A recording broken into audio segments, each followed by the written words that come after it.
नमस्ते। एनर्जीज़ के बारे में बात करेंगे जो कि आप लोग फ़ील कर पा रहे होंगे और परेशान ना हो। हर दिन मैं कोशिश करूँगी कि वीडियोज़ अपलोड करूँ ताकि आप लोग परेशान ना हो कि क्या हो रहा है, समझ में नहीं आ रहा है ना?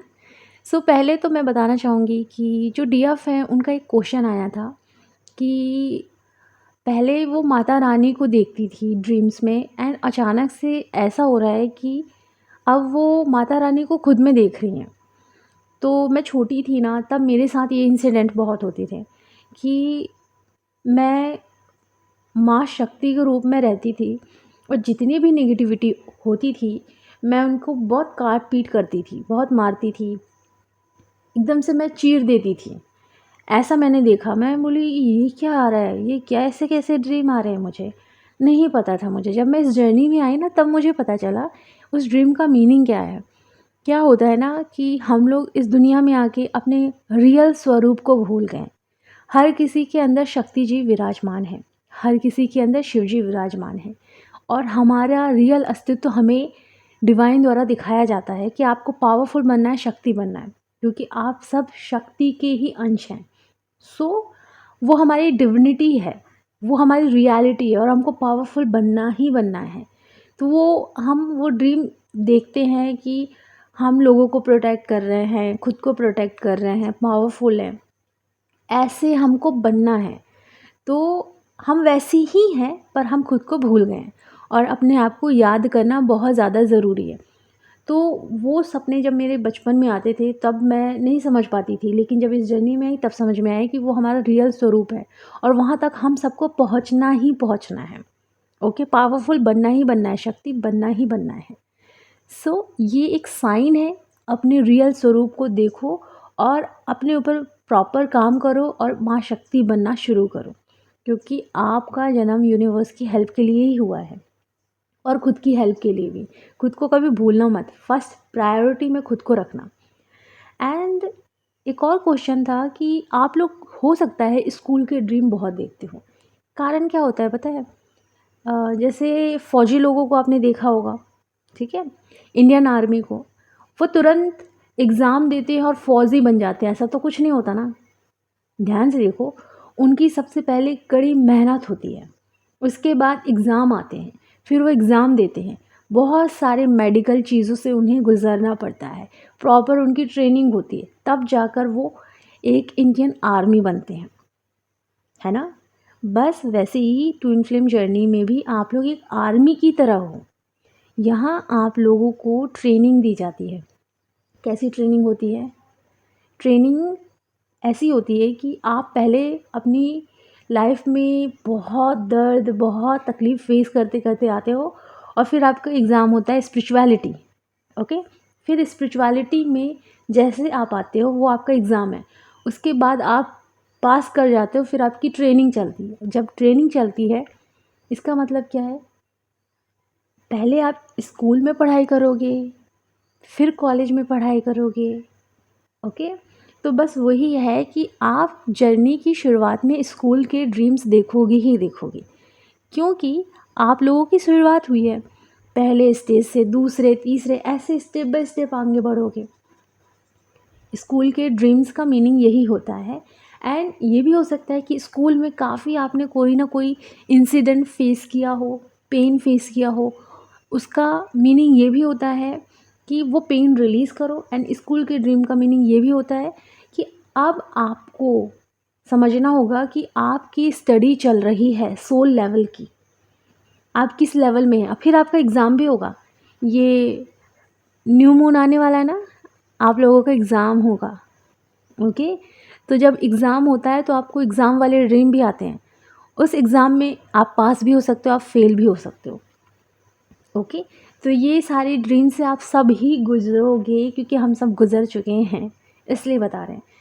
तो एग्ज़ाम के ड्रीम्स भी आएँगे, हो सकता है एग्ज़ाम में आप फेल हो जाओ, मीन्स ट्रिगर आएँगे, टेस्ट होंगे आपके, मीन्स लोग आपको कुछ भी बोलेंगे, आप कैसे रिएक्ट करते हो, ये सारी चीज़ें होंगी, ठीक है? अब मैं यहाँ थोड़ी-सी छोटी-सी बात बताना चाहूँगी। कुछ लोग हैं, खुद को मांगलिक कह रहे हैं और मांगलिक ही ट्विन फ्लेम होते हैं। पता नहीं क्या-क्या कचरा उन्होंने अपने दिमाग में भर लिया है। देखिए, ट्विन फ्लेम जर्नी का कोई लेना देना नहीं होता कुंडली उंडली से, नाम वाम से। ये याद रखना होगा आप लोगों को। ये नहीं कि कुंडली के बारे में सोच लिया। मान लो किसी इंसान का नाम ही नहीं है, एक गरीब बच्चा है जिसके माता पिता ख़त्म हो गए एंड उस बच्चे का कोई नाम ही नहीं है, उसको किसी भी नाम से पुकारा जाता है। अब भगवान ने उसे ट्विन फ्लेम जर्नी दी है। अब बताओ उसकी कुंडली कैसे निकालोगे आप? ना उसके जन्म का पता, ना उनके माता पिता का पता, ना ही उसका नाम पता। तो थोड़ा समझो ना, शरीर से कोई लेना देना नहीं होता है ट्विन फ्लेम जर्नी का, क्योंकि कुंडली हमारे शरीर, हमारे नाम की होती है, हमारे डेट ऑफ बर्थ की होती है, हमारी आत्मा की नहीं होती है। भगवान के पास होती है वो सारी चीज़ें। हमारी सोल ट्विन फ्लेम जर्नी में अगर आई है तो वो सोल की जर्नी होती है, शरीर की होती तो आप लोग बैठे बैठे न जाने कितने ट्विन फ्लेम का रीयूनियन करा देते, मैरिज करा देते। जो लोगों के सपने होते हैं ना कि हारमोनियस यूनियन का मतलब होता है शादी, वो चीज़ हो जाती। सोल की जर्नी होती है, सोल प्यूरिफिकेशन की जर्नी होती है। थोड़ा समझो, बहुत सारे जो पैटर्न लेकर आप लोग घूम रहे हो ना, वो सब ख़त्म करने की जर्नी होती है। अगर मैंने टैरो कार्ड अपनी लाइफ में सीखा, astrology based, numerology based, vastu consultant, ये सब मैंने सीखा तो इसलिए नहीं सीखा कि मैं लोगों को उसी में रखूं। मुझे एक हिस्सा ये भी पता है कि ये जो चीज़ें हैं ये आपकी हेल्प कर सकती हैं। सोल की जर्नी अलग है, 3D की जर्नी अलग है। Astrology, tarot card reading and ज्योतिषी शास्त्र, न्यूमरोलॉजी, ये आपकी सिर्फ और सिर्फ मटेरियलिस्टिक लाइफ में हेल्प कर सकते हैं। अगर आपके कोई चक्रा ब्लॉक्ड हैं या आपके अंदर कोई ब्लॉकेज है, ये आपकी हेल्प कर सकते हैं। मेहनत तो आपको करनी है ना, तो थोड़ा समझो, कुछ भी मत लिखा करो। बहुत लोग मजाक बनाते हैं। आपको पता है रियल डिवाइन फेमिनाइन की एक बेसिक क्वालिटी होती है, चाहे वो कितना भी डिस्टॉर्टेड हो जाए, वो किसी का मजाक नहीं बनाती, किसी पे हंसती नहीं है। और कई लोग कमेंट कर करके हंसते हैं, वो साइन है कि आप ट्विन फ्लेम जर्नी में नहीं है, क्योंकि डिवाइन फेमिनाइन की क्वालिटी ये होती ही नहीं है किसी का मजाक बनाना, किसी पर हंसना। तो आप लोग इस चीज़ को समझ लो। अगर आपके अंदर डिवाइन क्वालिटी नहीं है तो डेवलप कर लो, लेकिन रियल डिवाइन फेमिनाइन कभी भी किसी के ऊपर हंसती नहीं है, किसी का मजाक बना के उसको नीचा नहीं दिखाती है। ये होती है डिवाइन फेमिनाइन, इसलिए कहा जाता है। बहुत पावरफुल होते हैं ये लोग। जैसे इंडियन आर्मी क्रांतिकारी होते हैं, वैसे ही डिवाइन फेमिनाइन बिल्कुल नहीं डरती है, क्रांतिकारी होती है। कुछ ऐसी डिवाइन फेमिनाइन होती हैं जो कि फैमिली के दबाव से, सोसाइटी के दबाव से बंध जाती है, पर कुछ ही होती हैं जो बहुत ज़्यादा पावरफुल होती है ना। सच बताऊं, मैं खुद किसी से नहीं डरती। मेरे सामने कोई भी आ जाए, बड़े से बड़ा पोस्ट में कोई ना कोई इंसान हो, कुछ भी हो, मुझे कोई लेना देना नहीं। क्यों डरूं मैं उससे? सबसे बड़ा मेरा भगवान है। डरना होगा तो मैं उनसे डरूंगी ना, तो मैं इंसानों से क्यों डरूं? तो इतनी पावरफुल होती हूँ, मैं खुद हूँ इसलिए बता रही हूँ। मैं लड़ लेती हूँ, मैंने बहुत लड़ाई की है। मैंने अपने बारे में इतना कुछ बताया नहीं है क्योंकि वो टाइम नहीं आया है। जब टाइम आएगा तो बताऊँगी। मैंने बहुत कुछ किया है, यहाँ तक कि जितने भी टीचर्स थे मुझसे उम्मीद करते थे कि ये कर सकती है। टीचर्स उम्मीद कर रहे हैं, सोचो, मुझसे। तो समझ लो कि मैं कैसी हूँ, वॉट लगाने वाली हूँ। अगर मेरे सामने होते हो ना, और मेरे सामने आप लोग बोलते ना, वॉट लगा देती हूँ मैं। ठीक है, बस मैं ना सब्र करती हूँ। एक होता है ना कि चलो छोड़ो हटाओ, छोड़ो हटाओ, जब वो ओवर होता है ना तब मैं बोलती हूँ।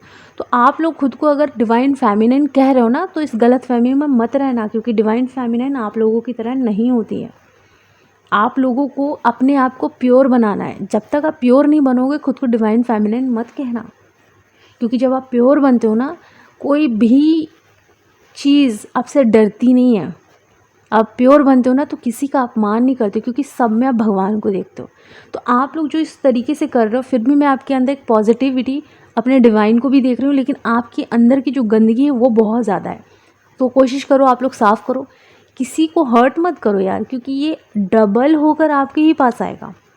ओके, अगर अब भी मेरे वीडियो में आकर कुछ भी गलत सलत बोलना है, बोलो, और मैं दुआ करूँगी कि जो आप मुझे दोगे आपको 4 गुना वो चीज़ मिल जाए। ठीक है, चलो अब मैं बात करती हूँ एनर्जीज़ की। हो सकता है कि आज आप लोगों को बहुत ज़्यादा निगेटिविटी फील हो सकता है कि मेरे वीडियो में कई लोग निगेटिविटी भेजें, कमेंट करें, क्योंकि हो सकता है कि आप लोगों को मेरी बात चुभ गई हो, है ना। तो कुछ होंगे जो डिवाइन फेमिनाइन नहीं है, ट्विन फ्लेम नहीं है, उन लोगों को तो बुरा लग जाएगा। वो निगेटिविटी शायद मेरे कमेंट बॉक्स में भेज दें, पर मैं रिमूव कर दूंगी, क्योंकि मुझे पॉजिटिविटी में रहना बहुत पसंद है। जितनी भी डीएफ हैं, ट्रू डीएफ, उनकी फैमिली मेम्बर में भी निगेटिविटी का अटैक हो सकता है, आपके ऊपर भी हो सकता है। मीन्स सडनली आप रिएक्ट करो, परेशान हो जाओ, ये सारी चीज़ें होंगी। हो सकता है आप डीएम को लेकर बहुत रो, उदास हो जाओ कि कुछ भी नहीं हो रहा है, इतनी मेहनत कर रही हूँ, इतना इना वर्क कर रही हूँ, कुछ नहीं हो रहा है, ट्विन फ्लेम जर्नी कुछ नहीं होती है, ये है वो है, बहुत सारी चीज़ें हो सकती हैं, आप फील कर सकते हो। पर आपको बताना चाहूँगी कि जितना पेन है सब रिलीज़ करो, अपने अंदर रखने की ज़रूरत नहीं है, सब रिलीज़ करो, रोकर रिलीज़ करो, जैसा भी आप रिलीज़ कर पा रहे हो करो। आपको ये याद रखना है कि आप उस पेन को कॉपी में लिखो, उसके बाद उस पेपर को फाड़ के जला दो। इससे क्या होगा कि आपका पेन और ज़्यादा रिलीज़ होगा। एंड अगर आप रो कर रिलीज़ करो तो भी बहुत बढ़िया है।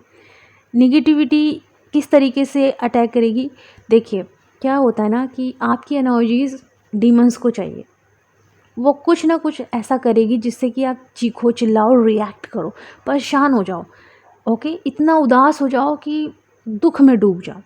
तो अब इस केस में आपको अवेयर रहना है, आपको हर टाइम हर सेकंड अवेयर रहना है। हर टाइम या तो ओम नमः शिवाय, ओम नमः शिवाय, या कृष्णा कृष्णा कृष्णा कर सकते हो, या फिर राधा राधा राधा, जिस भी डिवाइन का नाम लेकर आप आ जपा जप करो, मन ही मन में पूरे अवेयरनेस के साथ करना कि कब मेरे इमोशंस, कब मेरी एनर्जीज़ हाई हो रही है और किस टॉपिक पर मैं रिएक्ट कर रही हूँ, सब देखना।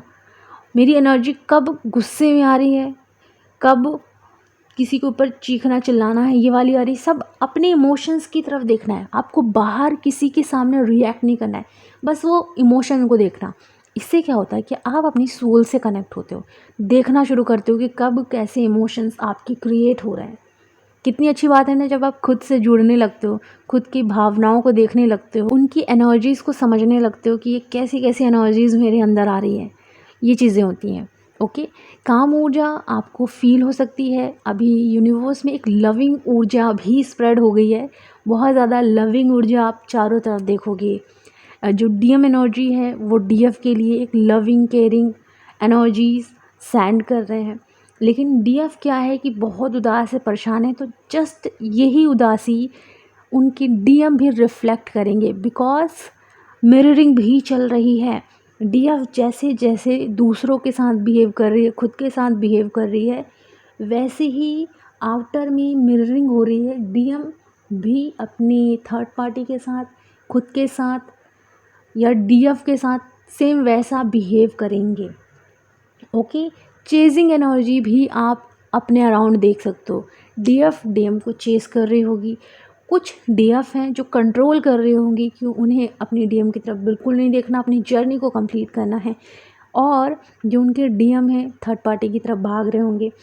कुछ डीएम डीएफ की लाइफ में आ भी रहे होंगे, कई लोगों के रियूनियन के भी संकेत उनको मिल रहे होंगे। ये एनर्जीज चारों तरफ हैं। जितनी भी तकलीफ़ हो रही है, रोना आ रहा है, परेशान ना हो, ठीक है। आपके मेंटोर आपके साथ हैं, बस आप अपनी निगेटिविटी को रिलीज़ करो, रो कर रिलीज़ करो, लिख कर रिलीज़ करो, पर करो। बस अपने इमोशन पे ध्यान रखना। एंड आपको ध्यान रखना होगा कि फैमिली मेम्बर अगर रिएक्ट कर रहे हैं, परेशान हो रहे हैं, आपको चुप रहना है, अपनी एनर्जी कहीं भी नहीं देनी, क्योंकि आपकी एनर्जी इस वक्त कीमती है। हो सकता है कि आप सडनली अपने डीएम को लेकर बहुत रोने लगे, परेशान हो जाएं, याद करें, ये चीज़ें आपको फ़ील हो सकती है। आज की जो मुझे एनर्जीज़ रिसीव हुई हैं, एक प्रकार से हो सकता है कि आप लोग बहुत गुस्सा करें अपने भगवान पे, क्रोध करें और ईगो में आ जाएं, एटीट्यूड में आ जाएं और डिवाइन से नाराज़ हो जाएं, क्योंकि जो जर्नी है काफ़ी हार्ड है और आप परेशान हो रहे हो बहुत। तो ये एनर्जीज़ रिसीव हुई हैं, और ऐसा नहीं है कि डिवाइन आपकी सपोर्ट में नहीं है। डिवाइन भी उदास हो जाते हैं जब आप उदास हो जाते हो, तो वो अपनी पॉजिटिव एनर्जीज़ आप तक स्प्रेड कर रहे हैं। यहाँ न्यू बिगनिंग भी हो रही हैं, अच्छी खबर भी है। एंड हाँ, अराउंड आपको नेगेटिविटी काफ़ी फील हो सकती है, मेंटली आप डिस्टर्ब हो सकते हो, इमोशनली डिस्टर्ब हो सकते हो। ये एनर्जी चारों तरफ है। डीएफ का थ्रॉट चक्र एक्टिवेट हो रहा है, डीएम का धीरे धीरे हो रहा है, और डीएफ का भी स्टार्ट हो चुका है थ्रॉट चक्र एक्टिवेट होना। हो सकता है आप दोस्त हैं किसी के, तो आप दोनों के बीच कोई आ रहा है, या डीएम डीएफ के बीच कोई आ रहा है। जिनकी अभी जर्नी स्टार्ट हुई है उनके लिए ये कि दो लोगों के बीच कोई तीसरा आ रहा है। ये ज़रूरी है, क्योंकि तभी तो आपकी डीएम एनर्जी की अवेकनिंग होगी ना। इसलिए तो परेशान नहीं होना है, अपनी जर्नी में पूरा ध्यान देना है। जैसे हमारे शिव और शक्ति ने पूरे अच्छे से अपनी जर्नी को कंप्लीट किया है, आपको प्योर डिवाइन बनना है और अपने ऊपर प्रॉपर काम करना है। सो ये छोटा सा मैसेज आप लोगों के लिए है। डिवाइन आपके साथ हैं, एंजल्स आपके साथ हैं, बस आपको अपने ऊपर काम करना है। और जो ब्लॉकेज हैं ईगो और एटीट्यूड के, फियर के, तो उसको हील करना है। थ्रॉट चक्र में खांसी और खराश हो सकती है, एंड आपको बहुत ज़्यादा सैक्रल या सैक्रल के ऑर्गन्स में पेन हो सकता है, और हार्ट में भी पेन हो सकता है। तो घबराने की ज़रूरत नहीं है। ये हमारी 10-10 पोर्टल की एनर्जीज़ हैं, और सूर्य ग्रहण भी लगने वाला है, वो सबकी एनर्जीज़ धीरे धीरे आपको रिसीव होंगी। तो मैं ऐसे ही बने रहूँगी ताकि आप लोग घबराएं नहीं, हम लोग सब साथ में हैं। बॉडी पेन, फिज़िकल पेन आपको फेस करने को मिल सकता है, टेंशन नहीं लेना है, ट्रस्ट रखना है डिवाइन पे। इस जर्नी में क्लिनजिंग होती है, इसलिए पेन होता ही है, क्योंकि आपने बहुत सारे इमोशंस अपने अंदर दबाए हैं जो कि पेन के रूप में बाहर निकलते हैं। ओके, सो अपना ख्याल रखें, खुश रहें, गॉड ब्लेस यू।